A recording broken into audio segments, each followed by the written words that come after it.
Amigos, gracias por seguir en nuestra sintonía. Comenzamos esta nueva hora informativa con el congresista de Peronos por el Cambio, Juan Cheput. Gracias, Juan, ¿cómo está? Buenos días, Enrique. Muy buenos días. Felices fiestas patrias Igual forma. con retraso.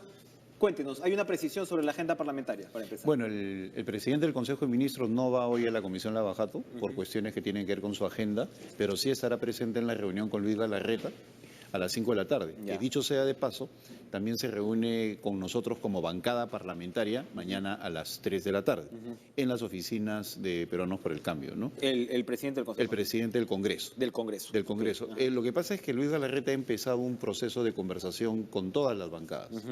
Y dentro de ello, dentro de ese calendario, está previsto reunirse con nosotros mañana a las 3 de la tarde. Y a propósito, ¿cómo observa usted entonces la designación de Galarreta? Tanto se ha hablado de su talante combativo, más que combativo, agresivo incluso, ¿no? Hay quienes han llamado la atención sobre ya que se pasaba de la raya, ¿no?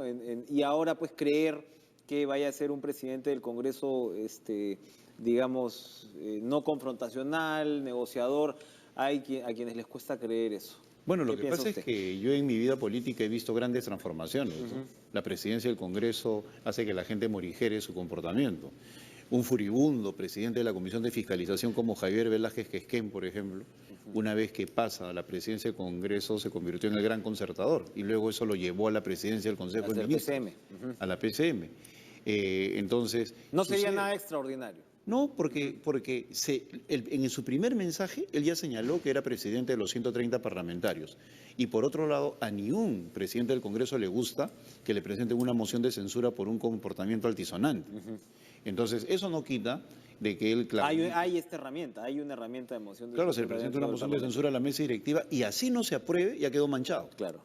Entonces, eso en la foja política de cualquier presidente del Congreso no es muy saludable, que digamos. Es decir, porque tienes en la mesa directiva al propio Mauricio Mulder, que tampoco pues lo precede una reputación, digamos, ¿no? Pero Mauricio también está teniendo un comportamiento a la altura del cargo, ¿no? Como yo te digo, no solamente dignifica ese cargo, es premio a una trayectoria, sino que hace que los parlamentarios se conviertan en conscientes que están a cargo de un poder del Estado. Y por lo tanto su comportamiento tiene que ser menos de bancada y más de Estado, ¿no? ¿Qué consecuencia puede tener el mensaje del presidente Kuczynski en la relación con el Congreso? Por fuera de todo lo que se pueda comentar y decir, estos 5 proyectos de ley que presenta el presidente se convirtieron de alguna forma en una suerte de eje en el cual fue estructurando a lo largo de su discurso. Y claro, uno dice estos 5 proyectos de ley también son una forma de pasarle la pelota al Congreso en ese sentido. Mira, algo que no se ha profundizado, pero que es pero muy importante, porque no se hace cerca de 15 años, es un tema que ha puesto Luis Galarreta, que es la agenda legislativa. La agenda legislativa que se genera con Carlos Ferrero y que incorpora las iniciativas del Poder Ejecutivo junto con las de las bancadas y las alineó inclusive a los objetivos del milenio. Mira, los objetivos de milenio decantaban en el Acuerdo Nacional y el Acuerdo Nacional obligaba, tal como lo señala la ley, a que los proyectos se alinearan a eso o se señalara si estaban alineados o no al Acuerdo Nacional y se generaba una cadena. En la memoria de gobierno, Kuczynski se refiere como eje, como estructura también, al tema de los acuerdos del milenio y al tema de la OCDE. Entonces, ¿no? existe ¿no? una... Por eso digo, y ahí viene el encadenamiento. Luego se repitió, pero ya más de manera menos protagónica, con Carlos Ferrero, con Antero Flores, y desde ahí se olvidó. Entonces, Luis Galarreta ha señalado que él vuelve al tema de la agenda legislativa, lo cual me parece una extraordinaria oportunidad para que estos 5 proyectos del Poder Ejecutivo se incorporen a la agenda legislativa junto con el trabajo que él haga con las bancadas. Y eso va a generar 3 cosas que son valiosas. La primera, una agenda política predecible. Ya los periodistas y la sociedad no va a estar diciendo, bueno, ¿qué van a discutir este jueves? La segunda, el ordenamiento del trabajo legislativo en comisiones, que muchas veces se abandona lo que diga cada presidente de comisión. Y la tercera, el orden político a partir de la relación entre ejecutivo y legislativo, que los obliga a conversar para ver la prioridad de los temas. Hay proyectos pues que han sido muy criticados en la legislatura anterior, ¿no? Que han sido tildados de populistas, ¿no? El tema de la perforación de la caja de reforma policial militar, el tema de eliminar el CAS de salud, que puede marcar también un precedente complicado para manejar la caja fiscal. Ese tipo de situaciones no deberían darse con una agenda concertada. Si son parte de la prioridad de una bancada, de repente entra en la agenda legislativa, pero obviamente pasará a un nivel inferior, ¿no? A un nivel en el cual la discusión estará subordinada a la prioridad que dé otro proyecto, otro tipo de proyectos que estén alineados a los objetivos del desarrollo sostenible, a la OCDE, etcétera, y al propio En buena Congreso Nacional. medida, también la conflictividad del Congreso se ha expresado pues, en la presión interpelatoria, vamos a decirlo así, en el riesgo permanente de censura contra algunos ministros. Se han dado cambios, algunos consideran que estos cambios son cosméticos apenas, ¿no? Es en realidad un cambio. Alrededor de ese cambio fue que se dio el tema de energía y minas. Salió la ministra de la Mujer, ¿no? Que se hablaba pues mucho desde hace tiempo, y más o menos ahí ha quedado la cosa.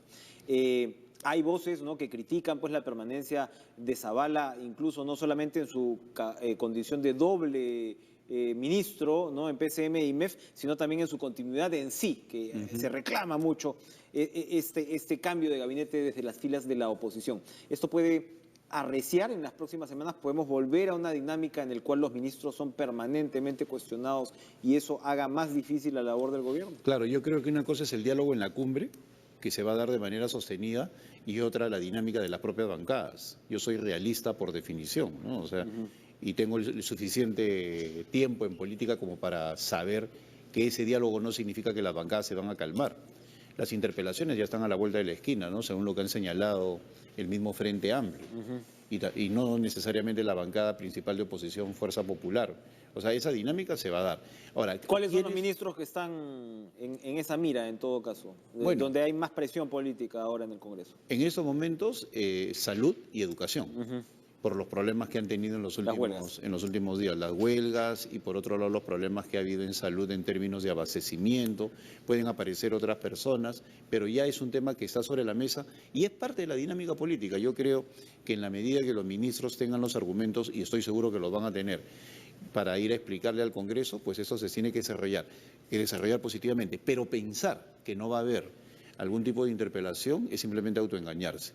El problema no es la interpelación en sí mismo, el problema es de qué manera se responde. Y yo creo que la articulación que se está haciendo entre bancada oficialista y el gabinete va a permitir enfrentar en mejor pie ese tipo de eventos, ¿no? De lo desarrollado por el presidente en su discurso, ¿cuáles crees que serían las prioridades a concretar? Habló pues desde la Autoridad de Transporte, ¿no?, para Lima y Callao, hasta el tema de la reforma del Consejo Nacional de la Magistratura, lo que nos lleva pues también a una reforma del Poder Judicial más en forma, y habló de proyectos concretos, recuperó en realidad proyectos concretos que se veían un poquito abandonados en términos del discurso, como el tren de cercanías, ¿no?, de Barranca a Ica. En fin, hay el tema de Machu Picchu, la planta de tratamiento que también tiene que pasar por su trámite legislativo, fortalecer la inspección de Sunafil, que es otro de los proyectos de ley. ¿Dónde ve usted que se debería centrar la agenda, en todo caso, del Ejecutivo y su relación con el Congreso para, digamos, también poner sobre la mesa temas que inspiren, que enamoren a la población, que le den de repente un segundo aire al gobierno? Yo creo que de todos los proyectos que han mencionado, hay algunos que tienen que tener una narrativa especial para que la gente los interiorice. Por ejemplo, el tren de cercanías, lo que va a significar para el desarrollo de ese polo comprendido entre Barranca e Ica, que realmente sería extraordinario que en 3 horas se comunique Barranca con Ica a través de este tren de cercanías. La dinámica económica que va a haber ahí sería extraordinaria. Pero hay otros temas que no son muy bien digeridos por las personas porque no los entienden bien, lo de la Sunafil, por ejemplo, que va a contribuir a disminuir la informalidad, o el tema del Consejo Nacional de la Magistratura, que está generando reclamos de parte del Poder Judicial, de la propia Fiscalía, pero que la gente no entiende bien. Y hay que decirle a las personas, a los ciudadanos que nos están viendo, que la reforma de justicia es considerada la madre de todas las reformas, porque un juez puede sacar un delincuente si así se le da la gana. Muchas veces la policía hace su trabajo y mete al corrupto o al delincuente a la cárcel, y el juez, por A o B, simplemente lo suelta. Están soltando a unos, todo indica, unos narcazos hoy. A narcazos, ¿no? Que o le dan acciones 7 toneladas de cocaína del 2014, ¿y quién lo suelta? Justo el juez que va a ver el caso de Ollantumala y Nadine O de lo Heredia, contrario, unos vecinos se quejan de un casino, le ponen, cierran el casino y viene la acción de amparo y sigue funcionando riéndose de la burla de todos. Entonces, el Poder Judicial es importante y por eso es que el presidente ha apuntado a lo que significa la elección de los jueces. Ahora, el presidente no pretende imponer el proyecto. Desde el momento que lo presenta al Congreso, este tiene que enriquecerse, discutirse, mejorarse, ¿no? No es una imposición. El problema es que a Keiko Fujimori le interesa más la Procuraduría General de la República. Hoy vamos a contar con la presencia de la congresista Rosa Bartra. La Comisión Lava Jato está citando a Julia Príncipe para que explique las razones de su salida. Y Keiko Fujimori, bueno, ha dicho que para ella pues la prioridad es la Procuraduría General de la República. Antes hemos conversado sobre la confusión que hay incluso en torno a la labor de los procuradores. Claro, yo creo que el fujimorismo tiene que ajustar su posición porque confunde gobierno con Estado permanentemente. Entonces, en la medida que ellos quieran hacer una reforma olvidando los preceptos constitucionales, y estoy dispuesto a debatir con quien creas conveniente del fujimorismo, para no decir que estoy hablando en ausencia de, sobre el tema de la Procuraduría, con mucho gusto lo hago. Lo único que te señalo por el momento, porque está ausente un representante del fujimorismo, es que confunden constitución con gobierno. Ejecutivo con lo que significa el marco constitucional y el desempeño de un procurador. Y ese tema yo lo veo permanentemente como conflicto desde el 2001. Oiga, pero ¿no hay un problema de traducción? Porque lo conversaba con Marisol Perestello, con la ministra de Justicia, y me parece que en realidad probablemente el problema en el cual nos hemos enfrascado suena tonto, pero sea de traducción. Es decir, en Brasil la Procuraduría de la República es en realidad la Fiscalía. En inglés el General Attorney, el fiscal general, que traduce textualmente como procurador, es en realidad el fiscal. Y los abogados del Estado se llaman así, en España se llama abogado del Estado. No puede haber una suerte de error que se ha ido perpetuando con respecto al rol de los procuradores. El sistema napoleónico, tanto para lo que es el tema de prefectos y subprefectos como para procuradores, ¿no?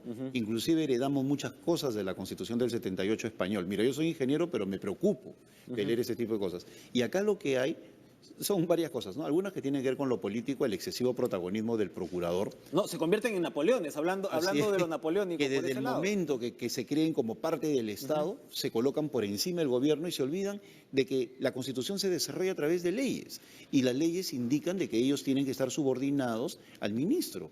Entonces, por lo tanto, tienen que estar ellos trabajando de cerca con el ministro y no lanzarse a diestra y siniestra a hacer comentarios. Entonces, una reforma de la Procuraduría no resuelve el sistema del Poder Judicial, pues no es una cuestión de yo acuso, sino cómo ejecuto la pena, si la mantengo o no la mantengo, y todo el sistema de justicia, que es lo que está planteando el gobierno, desde el momento de la detención hasta la exoneración o la sanción. Y ese interín es el que está absolutamente contaminado. Entonces hay que hacer una serie de modificaciones y nosotros vamos por el lado de la elección de los jueces. ¿Se podrán poner de acuerdo en ese caso el Ejecutivo y el Legislativo, o mejor dicho, Peruanos por el Cambio y el Fujimorismo, se podrán poner de acuerdo para tener una reforma, en este caso judicial, lo más correcta, lo más pertinente posible? Claro, mira, yo sugeriría algo, ¿no? Algo como la Seriajus, que fue un excelente documento, una comisión de notables que trabajaba en paralelo con la Comisión de Justicia, o una comisión que se hizo en el Congreso específica para eso. Esa es una forma de conversar también adecuada. Y la otra es que los ministros entiendan que acudir al Congreso sin necesidad de una invitación para explicar sus proyectos es una cuestión que ayuda a la relación entre ambos poderes. Esa buena costumbre de pedir cita para acudir a la Comisión de Trabajo y exponer el proyecto es una cuestión que se debería retomar de parte de los ministros. Y yo creo que esas son las características políticas que se están reforzando, ¿no? Juan Sheput, a ver, vamos entonces a ir traduciendo este mensaje presidencial y esperemos, porque en realidad, claro, fue un mensaje de repente más largo de lo esperado, pero tocó muchos temas interesantes que yo creo que vale la pena ir desarrollando. Así es. Bien, Juan, muchas gracias por acompañarnos esta mañana. Vamos a ir a una pausa, regresamos con mucho más en TV Perú Noticias.